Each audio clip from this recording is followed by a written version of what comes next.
రామాయంపేట మున్సిపల్లో కోర్టులో అవినీతి ఆరోపణలు రుజువు చేయాలని కాంగ్రెస్ నాయకులు బీఆర్ఎస్ పై ఫైర్ అయ్యారు. అక్రమాలపై ప్రతిపక్షం తగిన ఆధారాలు చూపాలని కాంగ్రెస్ నాయకులు డిమాండ్ చేశారు. టీపీటీసీ కార్యదర్శి సుప్రభాతరావు నేతృత్వంలో పార్టీ నేతలు విలేకరుల సమావేశం ఏర్పాటు చేశారు. ఈ సందర్భంగా వారు మాట్లాడుతూ త్వరలో ఎన్నికలు రాబోతున్నాయని ఇష్టారాజ్యంగా విమర్శించడం సరైంది కాదన్నారు. ఏదైనా అవినీతి జరిగినట్లు రుజువు చూపితే సదరు కమిషనర్ పై చర్యలు ఉన్నతాధికారులకు సిఫారసు చేస్తామని స్పష్టం చేశారు. అంతేకాని అనవసరపు ఆరోపణలు చేయడం ప్రతిపక్ష నేతలకు తగదన్నారు. దీనిలో కాంగ్రెస్ నాయకులు సరాఫ్ యాదగిరి, గజవాడ నాగరాజు, చింతల స్వామి, దేవయ్య యాదగిరి, దేవుని రాజు, పోచమ్మల అశ్వినిలు ఉన్నారు. అధికారంలో రావడం కళ్ళగంటూ అది జరగనీయం. ఎట్టి పరిస్థితుల్లో కాంగ్రెస్ పార్టీ మున్సిపల్ కైవసం చేసుకుంటాం. పూర్తి స్థాయిలో 12 వాళ్ళు అభివృద్ధి పనులు చేస్తాం.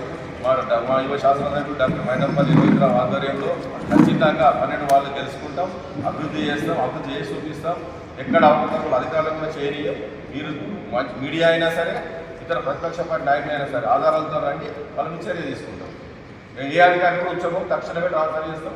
వాళ్ళు సస్పెండ్ చేయించాలని వెనుకాడు ప్రజలందరూ గమనించవలసింది కూడా విజ్ఞప్తి చేస్తున్నాం. మీ ద్వారా కూడా రోహితరావు నాయకత్వంలో కాంగ్రెస్ పార్టీ పనిచేస్తుంది, పూర్తి అవినీతి రహితంగా పనిచేస్తుంది. మేము ఛాలెంజ్ చేస్తున్నాం పత్రికా ముఖంగా. ఎక్కడ కూడా ఏ నాయకుడు అవినీతికి పాల్పడినా కాంగ్రెస్ పార్టీ తక్షణం సస్పెండ్ చేయడానికి కూడా వెనుకాడం. మేము నాయకుల ప్రమేయం ఉండదు, అధికారులతోనే పనిచేపిస్తాం, అధికారుల ద్వారానే పనిచేపిస్తాం. ఏ అవకతవకలు అధికారుల బాధ్యతని తెలియజేస్తూ మరొకసారి కాంగ్రెస్ పార్టీ నాయకులను కానీ కార్యకర్తలను కానీ కించపరిస్తే సహించేదని హెచ్చరిస్తున్నాం.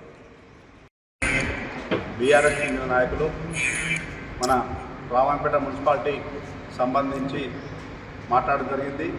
ఎందుకంటే ఏదైతే మాట్లాడారో వారు మొన్ననే అంటే తాజా మాజీగా కౌన్సిలర్లు మరియు చైర్మన్ గారు మాట్లాడడం జరిగింది. ఎందుకంటే 2025 వరకు పదవి ముగింపు జరిగింది. దానికి సంబంధించిన ఏదైతే అభివృద్ధి చెందుతున్న రామంపేటను వాళ్ళ సొంత ఉద్దేశాల కోసం కాంగ్రెస్ పార్టీ ఏదైతే అభివృద్ధి పరుగులు చెందుతుందో మన గౌరవనీయులు మాజీ శాసనసభ్యులు మైనంపల్లి హనుమంతన్న గారు మరియు మన శాసనసభ్యులు మైనంపల్లి రోహిత్ సార్ గారు నిరంతరం కృషి చేస్తూ రామంపేట అభివృద్ధికి పాటు పడుతుంటే వాళ్లకు చూడ బుద్ధిగాక ఇలాంటి బురద జరగడం జరుగుతుంది. ఎందుకంటే ఈ యొక్క అభివృద్ధి ఈ సంవత్సరం కాలంలో ఎన్నో అభివృద్ధి పథకాలకు మనకు జరిపిన ఘనత వాళ్ళదే. ఎందుకంటే మన రామంపేట మున్సిపాలిటీకి 200 కోట్ల ఇంటిగ్రేటెడ్ మార్కెట్ తేవడం జరిగింది. మరియు సుమారు 35 కోట్ల వరకు అభివృద్ధి పనులకు నిధులు తేవడం జరిగింది. ప్రతి వార్డులో ప్రతి రామంపేటకు సంబంధించిన మున్సిపాలిటీ ఏరియాలో అంతటా అభివృద్ధి సాగుతుంది. రామంపేట ప్రజలకు ఇప్పుడు ఏంది అభివృద్ధి అని తెలుస్తుంది.